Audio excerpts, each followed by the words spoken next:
India कभी भी China जैसी तरक्की नहीं कर सकता।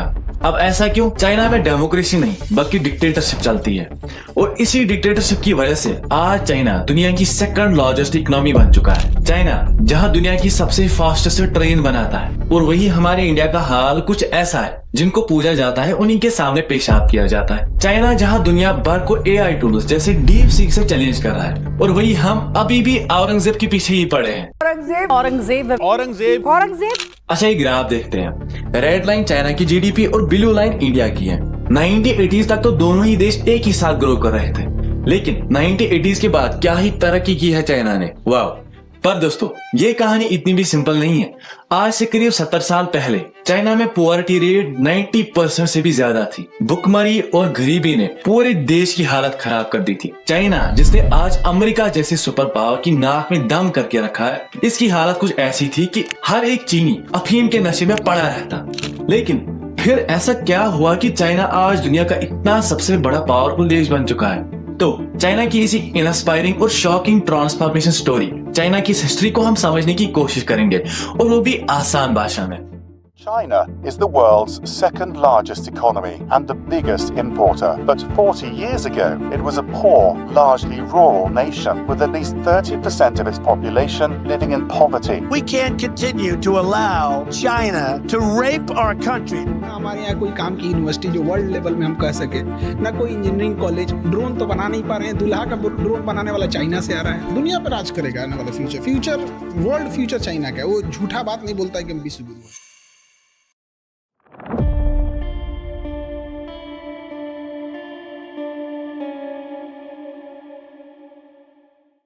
आज से कई सौ साल पहले की बात है, अराउंड 13th सेंचुरी, जब इटालियन ट्रैवलर मार्को पोलो अपने चाइना के सफर पर निकलते हैं। उस वक्त चाइना में युआन डायनेस्टी का राज था, जिसकी शुरुआत की थी जंगीज खान के पोते कुबलाई खान ने। अब मार्को पोलो 17 साल तक चाइना में रहते हैं, कुबलाई खान के कोर्ट में ही। और इस टाइम पीरियड में वो जो कुछ भी देखते हैं चाइना में, उसे वो the travels of Marco Polo में लिखते हैं। यही वो टाइम था जब दुनिया को पहली बार पता चलता है कि चाइना में पेपर करेंसी का यूज हो रहा है और मार्को पोलो इससे काफी इंप्रेस होते हैं और फिर यूरोप वापस जाके इस सिस्टम को इम्प्लीमेंट किया जाता है, क्योंकि पेपर करेंसी से पहले बार्टर सिस्टम का यूज होता था। और इतना ही नहीं, मार्को ने ये भी देखा कि चाइना में कोल को एज अ फ्यूल की तरह यूज किया जाता है। बड़े लेवल पर सिल्क प्रोडक्शन हो रही है, प्रिंटिंग, पेपर, गन पाउडर, ये सब चीजें ऑलरेडी चाइना यूज कर रहा था। इससे तो एक बात साफ थी कि चाइना उस वक्त कितना एडवांस हुआ करता था। लेकिन करीब 1800s के दौरान चाइना अपनी बर्बादी के कगार पर पहुंच चुका था।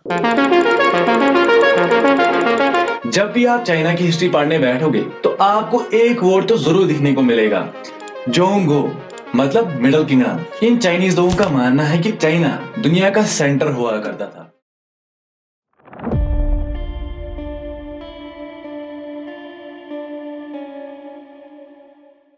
1500 से लेकर 1900s तक हमने कॉलोनियल पीरियड देखा। मतलब कैसे अंग्रेजों ने दुनिया का ऑलमोस्ट 25% जमीनी हिस्सा अपने कब्जे में लिया था, लेकिन चाइना को ही पूरी तरह अपने कंट्रोल में नहीं ले पाते हैं, जैसे इंडियन सब कॉन्टिनेंट को किया था। लेकिन अब चाइना को कई तरह से बर्बाद करने की कोशिश की गई। ब्रिटिशर्स चाइना से बहुत ही इंपॉर्टेंट प्रोडक्ट्स जैसे टी, सिल्क, पोर्सिलन ये सब मंगवाया करते थे, जिसके बदले में ये इन्हें सिल्वर कॉइन्स देते थे ट्रेड के लिए। लेकिन अब धीरे धीरे ब्रिटिशर्स कंगाल होते गए। अब ब्रिटिशर्स एक इवल प्लान लेकर आता है। वो क्या करते हैं कि इन सिल्वर कॉइन्स के बदले अब वो चीनियों को अफीम दिया करते थे, जिससे होता क्या है कि हर एक चीनी इस चीज का एडिक्टिव बन जाता है। इससे पूरी चाइनीज सोसाइटी तबाह होती है। इसे हम कहते हैं फर्स्ट ओपियम वार। 1842 में चाइना से जबरदस्ती ट्रीटी ऑफ नैनकिंग साइन कराई जाती है, जिसमें क्या था कि चाइना को पहले 20 मिलियन पाउंड ब्रिटिशर्स को देने हैं और दूसरा हांगकांग भी ब्रिटिशर्स को देना है। तब जाकर ये अफीम वार रुकती है। थोड़ा टाइम में आगे चले तो 1894 में चाइना और जापान के बीच में फर्स्ट वार होती है, जिसे हम साइनो जापानीज वार कहते हैं। इस वक्त चाइना में चिंग डायनेस्टी का राज था और इसी समय में कोरिया देश को आजादी मिलती है। अब 1937 में सेकंड साइनो जापानीज वार होती है और ये चाइना की हिस्ट्री में सबसे खौफनाक और डार्केस्ट चैप्टर माना जाता है, क्योंकि जापानी सोल्जर्स के द्वारा बहुत बड़े स्केल पर बलात्कार और किलिंग्स होती हैं, जिसे नैनजिंग मैसेकर या नैनजिंग रेप भी कहते हैं। रिपोर्ट्स के अकॉर्डिंग 2 लाख से ज्यादा चीनी सोल्जर्स और सिटीजन्स को कत्ल किया गया और 20,000 से लेकर 80,000 के बीच मासूम लड़कियों का बलात्कार किया गया। चाइना तो ये चुपचाप सहता गया, लेकिन सेकंड वर्ल्ड वॉर में यूएसए हिरोशिमा और नागासाकी पर एटॉमिक बम्स गिराता है, तब जाकर जापान पीछे हटता है। General Yoshijiro Umetsu of the Imperial General Staff signs for the Japanese Army the surrender documents by which Japan agrees to lay down arms completely.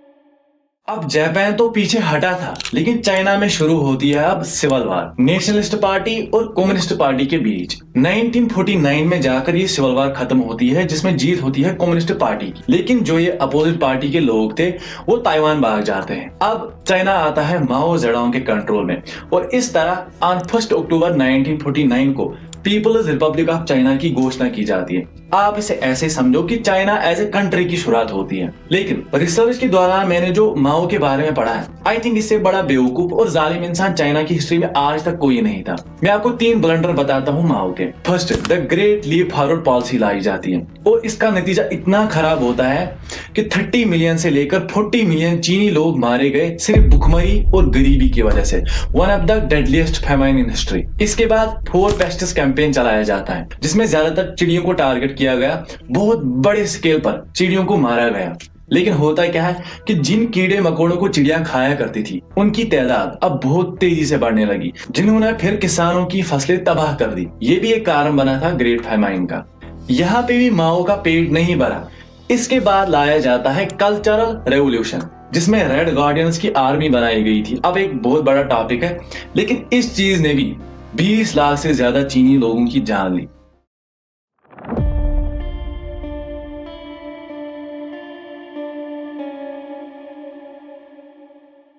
Nineteen 1978 Deng Xiaoping China के leader बनते हैं, जब देश भुखमरी, गरीबी और माओ के ब्लंडर से टूट चुका था। यही वो टाइम था जब चाइना के अच्छे दिन आने वाले थे। जियोपिंग इकोनॉमिक रिफॉर्म शुरू करते हैं, लोगों को बिजनेस करने की आजादी दी जाती है, फॉरेन कंपनीज को बुलाया जाता है। चाइना दुनिया की वर्ल्ड फैक्ट्री बनती है बिकॉज ऑफ चीप लेबर, और स्पेशल इकोनॉमिक जोन्स बनाए जाते हैं, जिसमें सबसे ज्यादा फोकस किया जाता है शेंजन पर, एक मछुआरों का शहर। और कुछ ही सालों में इसने कितनी तरक्की की है वो हम देख सकते हैं। और इसके अलावा भी जो आई थिंक सबसे इम्पोर्टेंट है, एजुकेशन पर फोकस किया जाता है। 1986 में कंपलसरी एजुकेशन लॉ लाया जाता है। 9 साल तक एजुकेशन को कंपलसरी किया जाता है। शायद इन्हीं रीजन से डेंग जियोपिंग को आज मॉडर्न आर्किटेक्ट ऑफ चाइना भी कहते हैं।